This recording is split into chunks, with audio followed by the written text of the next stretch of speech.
కుక్కే తన పిల్లకి ఏదైనా జరిగితే వదిలిపెట్టట్లేదు మేడం. నిజమమ్మా. నేను ఎలా వదిలిపెట్టాలి మేడం? పిచ్చి రాలేదు, పిచ్చిది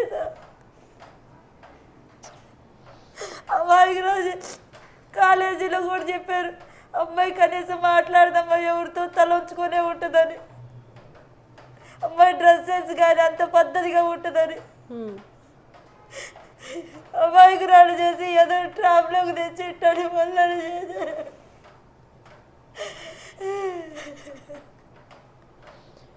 అమ్మ మీరు నిజంగా బాధ తల్లిగా అర్థం అవుతుంది, కానీ మీరు నిజంగా మీ పాపకి పక్కనున్నారు, నిలబడ్డారు. నిజంగా మీకు హ్యాట్స్ ఆఫ్ చెప్పాలి. ఎందుకంటే చాలామంది తల్లిదండ్రులు సొంత తప్పు ఇద్దరిది ఉన్నా సరే ఒకరినే బ్లేమ్ చేస్తూ ఉంటారు, కానీ ఇక్కడ మీరు నిజంగా పాపకి చాలా అండగా ఉన్నారు, కొండంత ధైర్యాన్ని ఇచ్చారు.